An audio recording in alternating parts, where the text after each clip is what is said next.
जय श्री कृष्ण। आपको ये जानकर बड़ा आश्चर्य होगा कि हमारे भारत देश में एक ऐसी रथ यात्रा निकलती है जो सिर्फ हमारे भारत देश की ही नहीं बल्कि पूरे विश्व की सबसे बड़ी यात्रा है। जी हाँ, बिल्कुल सही सुना आपने। यह यात्रा है श्री जगन्नाथ जी की रथ यात्रा। आइए इस रथ यात्रा के बारे में कुछ रोचक तथ्य जानते हैं।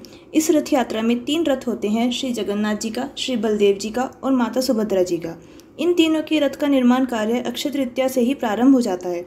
इन तीनों रथ के निर्माण की खास बात यह है कि रथ में केवल लकड़ी का ही इस्तेमाल होता है। यहाँ तक कि कील भी लकड़ी की ही होती है और रथ निर्माण में मजदूर अपने हाथ की और उंगलियों की लंबाई से ही रथ की लंबाई चौड़ाई नापते हैं, किसी और यंत्र का इस्तेमाल नहीं करते।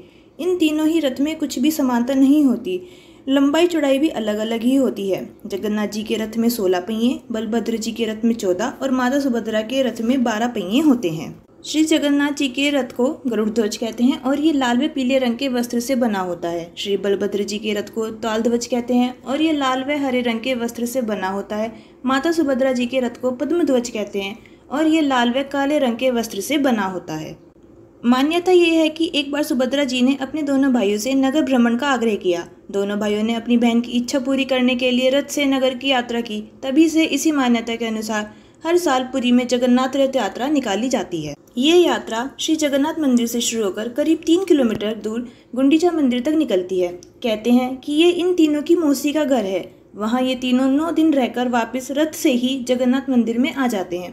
तो ये थे कुछ रोचक तथ्य पुरी की जगन्नाथ रथ यात्रा के बारे में। जय श्री राधे।